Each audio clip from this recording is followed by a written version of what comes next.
Jumpa lagi sobat, melanjutkan kisah Nogososro dan Sapu Inten untuk sobat semua.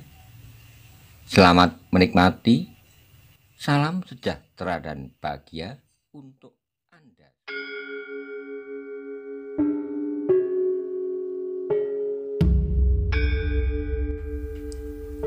Ada episode sebelumnya dikisahkan ketika Wonomerto dan Sendang Papat dikerubut oleh Laskar Banyu Biru. Tiba-tiba datang 4 orang pemuda yang membantu mereka mengatasi pengeroyokan itu. Di antaranya ada seorang pemuda tampan yang berdada bidang yang menunjukkan kebolehannya. Bagaimanakah kisah selanjutnya? Simak bersama-sama.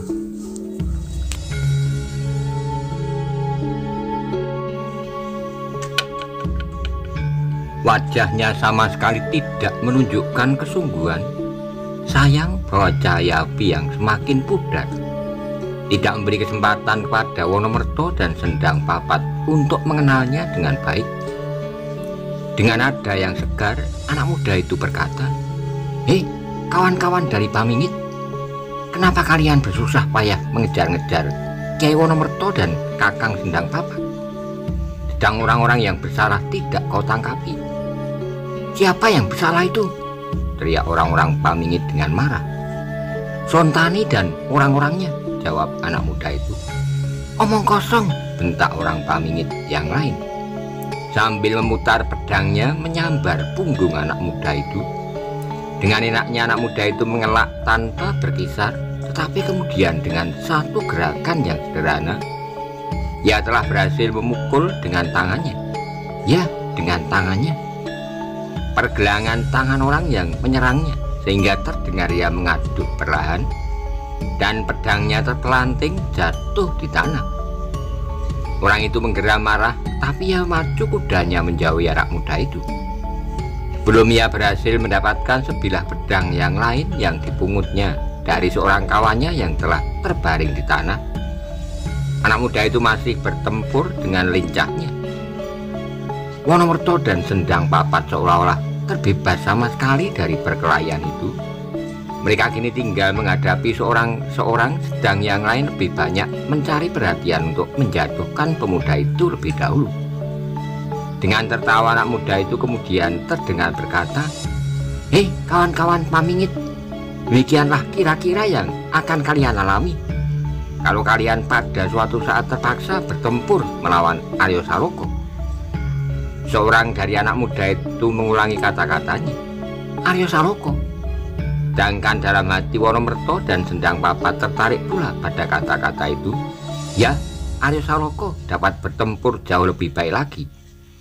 Aku hanya menirukan beberapa bagian dari ilmunya," lanjut anak muda itu. Tak ada yang terdengar menjawab perkataannya. Tetapi orang-orang Pamingit itu agaknya menjadi semakin marah. Namun mereka harus melihat kenyataan bahwa mereka tidak akan mampu melawan anak muda itu bersama-sama dengan Wonomerto, Sendang Papat, dan keempat anak-anak muda yang lain yang menganggap perkelahian itu seperti permainan saja. Aryo Saloko dapat memukul hancur kepala kuda yang kalian naiki hanya dengan tangannya, anak muda itu meneruskan. Dan tiba-tiba ia menyambar salah seorang lawannya, dan dengan gerak yang mengejutkan ia menghantam kepala kuda itu. Terdengarlah suara ledakan disusul dengan teriakan-teriakan anak-anak muda yang lain, seperti mereka melihat kawannya menang bertaruh. Kuda itu menggeliat dan memekik tinggi. Sesaat kemudian jatuh berguling untuk selama-lamanya. Dari kepalanya mengalir darah bercampur otak yang menghambur-hambur. Orang yang semula melekat di punggung kuda itu juga terbanting. Seperti orang lumpuh yang menyaksikan kepala kudanya pecah. Tubuhnya terasa gemetar dan seolah-olah segala persendian tubuhnya terlepas satu sama lain. "Hebat, hebat!" teriak kawan-kawannya. Tetapi orang-orang Pamingit menjadi pucat karenanya. "Hebat!" desis Wonomerto dan Sendang Papat perlahan-lahan. Anak muda itu memutar kudanya sekali dan orang-orang pamingit mulai menjauhinya. "Lihatlah kepala kuda itu," katanya, wajahnya yang cerah beredar berkeliling. "Nah, siapa yang ingin kepalanya sendiri, aku pecahkan seperti kepala kuda itu," katanya pula. Tak seorang pun terdengar menjawab. Orang-orang pamingit itu pun telah berhenti menyerang dengan kuda-kuda mereka. Tegak beberapa langkah berkeliling seperti hendak mengepung anak muda itu. Namun tak seorang pun berani mendekati. "Nah, ketahuilah bahwa Arya Saloka pun mampu berbuat demikian," katanya. Tetapi itu tidak mengherankan. Tiba-tiba salah seorang dari orang-orang pamingit itu berkata. Mata anak muda itu menjadi redup. Dengan sudut matanya ia mandang orang pamingit itu. "Kok tidak heran?" ia tanya. Ternyata orang pamingit itu menjadi gemetar, tapi ia malu untuk menunjukkan perasaan takutnya. Meskipun terbata-bata ia menjawab, "Sawung Sariti pun mampu melakukan yang miliki Aji Lebur Seketi." Anak muda itu mengerutkan keningnya lalu berkata, "Hebat memang, Lebur Seketi pun hebat pula. Sehebat Sosro Birowo dan Cundo Manik dari Gunung Kidul. Tetapi ilmu semacam itu pun mengenal tingkatan pula." Sawung Sariti menekuni ilmunya sambil makan dan minum seenak-enaknya. Kalau ia lelah, ia dapat berbaring di tempat pembaringan yang empuk dan baik, tetapi tidak dengan Arya Saloka. Anak muda itu berhenti sambil menarik napas. Ia menunggu kalau-kalau ada yang mencoba menjawabnya. Namun orang-orang pamingit itu menjadi seperti orang-orang terinjak diam. "Dengarlah," katanya kemudian, "Sawung Sariti berlatih dalam pendopo yang terlindung dari terik matahari. Beberapa orang mengipasinya kalau keringatnya mulai mengalir. Dengan tergesa-gesa gadis-gadis menyediakan air hangat bila ia haus." Anak muda itu kemudian meneruskan, "Tetapi apa yang terjadi dengan Arya Saloka? Ia mesu diri sejadi-jadinya dalam masa pembajaan.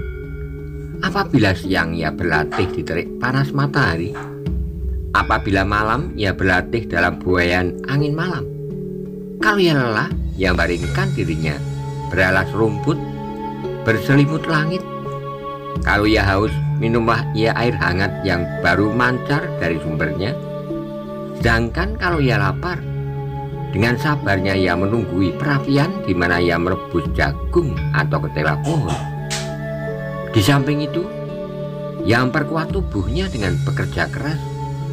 Ia mencangkul di antara para petani, berjuang melawan ombak dan topan di antara para nelayan. Nah, katakan sekarang, hei orang-orang pamingit, siapakah yang kira-kira akan lebih kuat dan masak menguasai ilmunya? Arya Saloka atau Sawung Sariti?" lanjut anak muda itu. Tak ada jawaban. Orang-orang pamingit itu masih diam. Beberapa orang menjadi semakin pucat. "Tidakkah ada yang dapat menjawab?" tanya anak muda itu pula. Lalu tiba-tiba sambil menunjuk kepada orang yang semula membandingkan Arya Saloka dan Sawung Sariti, anak muda itu bertanya, "Hei, kau yang membanggakan anak Lembu Suro, jawablah, manakah yang lebih masak? Lebur Seketi yang dibumbui dengan pemanjaan diri, atau Sosro Birowo yang dialasi oleh penderitaan lahir dan batin, namun dijiwai oleh ketawakalan dan pasrah diri kepada Tuhan Yang Maha Esa?" Orang yang ditunjuk itu pun menjadi semakin ketakutan. Terasa lututnya bergetar dan mulutnya tiba-tiba seperti terkunci. Orang yang ditunjuk itu pun menjadi semakin ketakutan. Terasa lututnya bergetar dan mulutnya tiba-tiba seperti terkunci. "Tidakkah kau bisa menjawab?" tanya anak muda itu pula. Namun orang itu pun benar-benar tak mampu menjawab. Karena itu terdengarlah anak muda itu tertawa. "Jangan takut," katanya. "Aku tidak akan membunuh seorang pun di antara kalian apabila tidak berbuat hal-hal yang tak aku kehendaki." Anak muda itu diam saat lalu meneruskan, "Ketahuilah dan rasakanlah kebenaran kata-kataku. Ilmu yang bagaimanapun dahsyatnya, tetapi ia tidak diterapkan dalam pengabdian yang benar, ia sama sekali tak berarti, bahkan ia akan menjadi jauh lebih berbahaya dari segala macam ilmu. Sebaliknya, Arya Saloka telah menempatkan dirinya dalam kancah penderitaan lahir batin dengan suatu keyakinan bahwa berbahagialah mereka yang menderita. Sebab dengan demikian ia akan dapat menempatkan dirinya dalam pengabdian untuk mereka yang menderita. Dalam tempat itulah Arya Saloka akan mempergunakan ilmunya. Dan tidak mustahil bahwa pada suatu ketika Arya Saloka akan berdiri berentang muka dengan Sawung Sariti, masing-masing dengan Sosro Birowo dan Lebur Seketi. Tetapi Lebur Seketi yang telah dinodai. Ketika anak muda itu diam untuk sesaat, lapangan itu dicekam oleh kesepian. Suara api telah lama berhenti dan nyalanya pun telah menjadi semakin pudar pula. Kalau begitu, akhirnya anak muda itu berkata pula, "Tinggalkan tempat ini, katakan kepada Laskar Pamingit yang lain bahwa Arya Saloka akan datang. Katakan bahwa seorang anak muda telah mempertunjukkan ilmu Arya itu sebagian kecil saja. Sebab Arya Saloka tidak saja dapat memecahkan kepala kuda, tapi batu sebesar kepala kuda itu dan bahkan kepala kalian semua." Mendengar kata-kata itu mulailah Laskar Pamingit gelisah. Mereka yang bagaimanapun juga adalah laskar-laskar yang dipercaya. Agak malu untuk begitu saja meninggalkan tugasnya. Karena itulah maka anak muda itu membentak, "Kenapa kalian belum juga pergi? Apakah kalian masih ingin melihat pertunjukan yang lain? Pergilah, tenangkanlah di dalam dadamu. Kalau Arya Saloka mampu berbuat demikian, apakah yang akan dapat dilakukan oleh gurunya, Maesojena?" Sekarang orang-orang Paming itu tidak menunggu perintah untuk yang ketiga kalinya. Ketika salah seorang dari mereka menarik kekang kudanya dan kemudian memutarnya, yang lain pun segera berlompatan meninggalkan tanah lapang yang mengerikan itu. Saat kemudian tinggallah Wonomerto, Sendang Papat, anak muda yang perkasa itu, dan keempat kawannya. Dalam cengkaman keheranan, Wonomerto dan Sendang Papat tertegun seperti tonggak batu. Mereka tersadar ketika anak muda itu mendekati mereka sambil berkata, "Paman Wonomerto, baiknya paman meninggalkan tempat ini. Siapa tahu bahwa Laskar Pamingit akan kembali dengan kekuatan yang lebih besar. Meskipun barangkali aku masih dapat melindungi paman dan Kakang Sendang Papat, meskipun seandainya Lembu Soro sendiri yang datang, namun perbuatan itu sama sekali kurang bijaksana.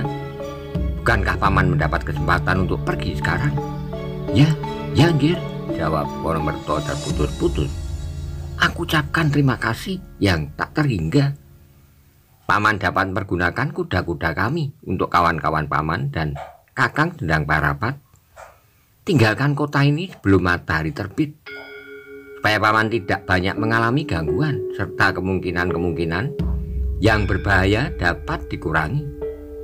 Anak muda itu meneruskan, Baik, Nggir," jawab Wonomerto yang seolah-olah merasa dirinya betapa bodohnya. Tiba-tiba ia teringat pada keinginannya untuk mengetahui siapakah pemuda yang aneh, yang memiliki keperkasaan yang luar biasa itu. Katanya kemudian, "Tetapi perkenankanlah aku mengetahui siapakah Nggir-Nggir ini semuanya." Anak muda itu tersenyum jawabnya, "Paman tidak perlu mengenal aku. Aku adalah anak kabur kanginan, tanpa tempat tinggal, tanpa sanak kadang." Wonomerto menarik napas panjang, desahnya, "Apakah keberatan, Nggir? Aku hanya ingin sekedar menceritakannya pada Nggir Maesojena dan cucu Arya Saloka bahwa Nggir telah menyelamatkan kami berdua." Anak muda itu tertawa, kemudian ia meloncat dari kudanya. Ia tidak menjawab pertanyaan Wonomerto, tapi katanya, "Bawalah kuda-kudaku, kawan-kawanku akan mengantarkan seterusnya. Pakailah kuda-kuda mereka untuk kembali ke perkemahan." "Terima kasih, Nggir," jawab Wonomerto. "Kami mengucapkan terima kasih yang tak ada taranya." Tapi Nggir belum menjawab pertanyaanku. Sekali lagi anak itu menghindari pertanyaan Wonomerto, katanya, "Waktuku tidak terlalu banyak, paman. kami persilahkan paman berangkat. Lalu kepada kawan-kawannya ia berkata, antar paman sampai tempat Kakang Sendang Parapat disembunyikan. Pinjamkan 2 ekor kuda kalian. Aku akan pulang dahulu dengan berjalan kaki. Pemuda itu tidak menunggu lama kepada Wonomerto yang minta diri, katanya. Sudahlah paman, aku tidak akan membuat permusuhan di Banyu Biru. Lebih baik aku menyembunyikan diri. Salamku buat paman Maisodenar dan Aryo Saloko, Bibi Wilis dan Widuri, kalau yang ikut turut serta, juga untuk paman Kebu Kanigoro.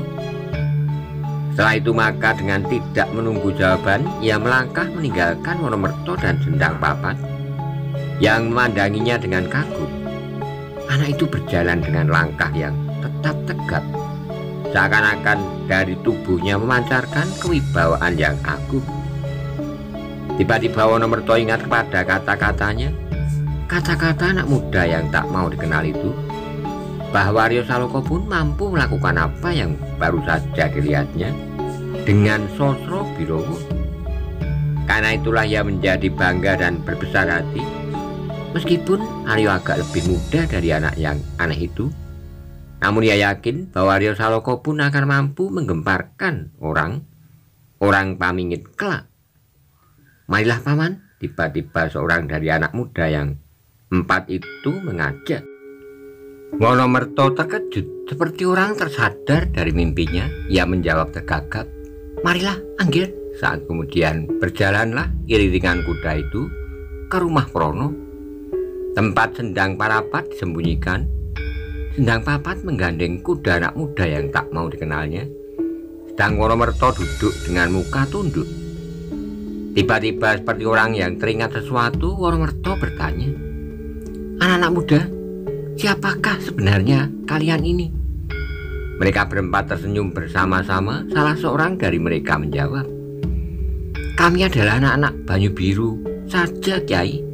Wonomerto menarik napas kecewa. Anak-anak itu pun agaknya tidak mau menyatakan diri mereka.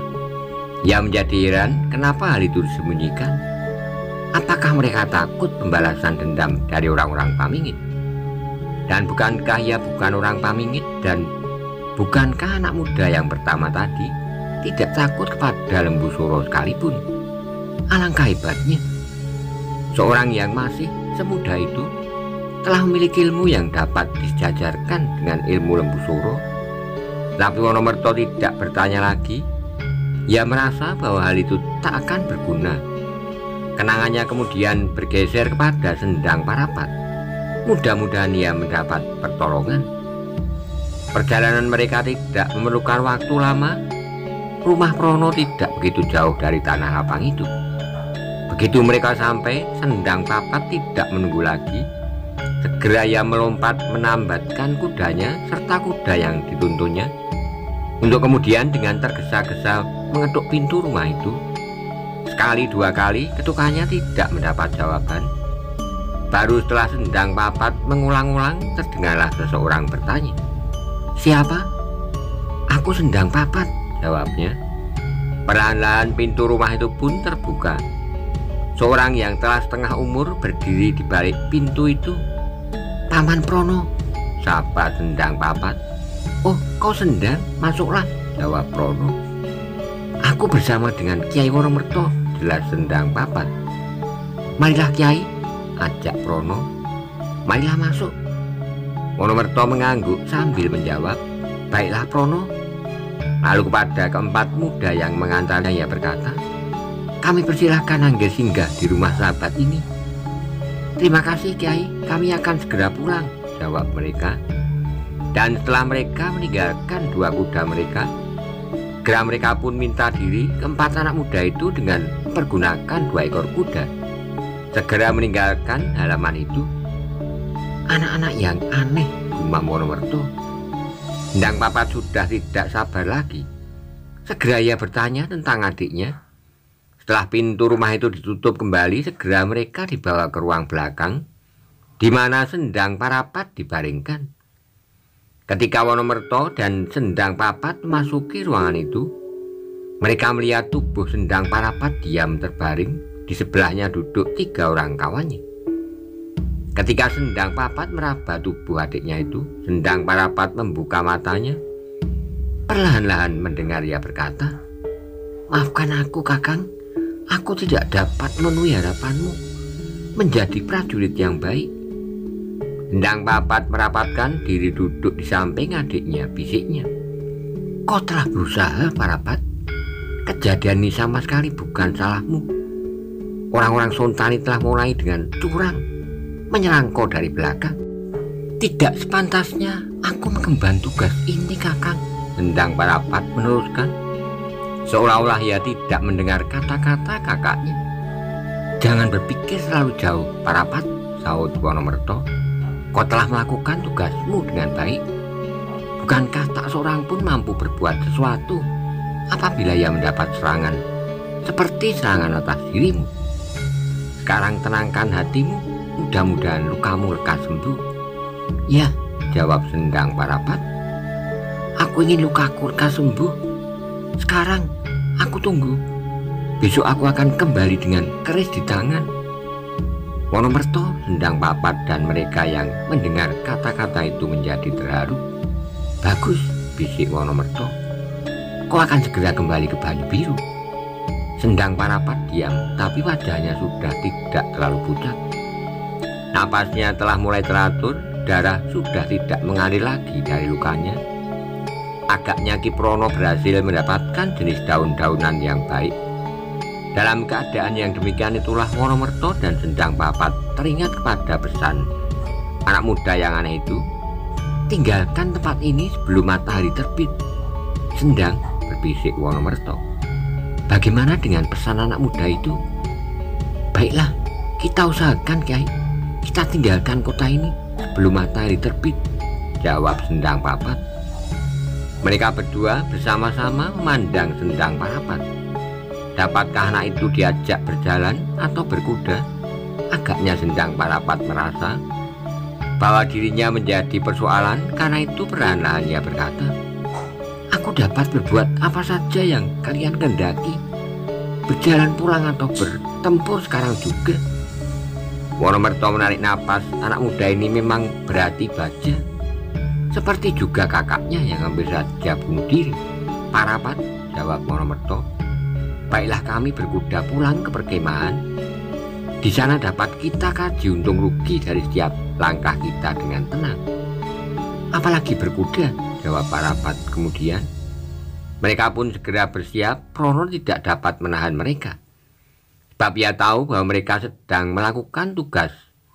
Setelah luka Sendang Parapat dibalut, maka segera ia dipapah dan diangkat ke atas punggung kuda untuk dinaikkan bersama dengan kakaknya. Prono berdesir, "Kuda yang bagus. Dari mana Kiai mendapatkan kuda ini?" "Dari seorang anak muda yang tak mau dikenal," jawab Wonomerto. "Yang berempat tadi?" tanya Prono. "Seorang lagi," jawab Wonomerto pula. "Kawan dari yang empat ini." "Oh," sahut Prono, "kalau yang empat itu aku kenal mereka." Yang Papat motong, "Siapa mereka?" "Belum lama mereka muncul. Sebelumnya mereka selalu tekun di padepokan Lemah Telase," jawab Prono. "Putra Ki Lemah Telase?" tanya Wonomerto.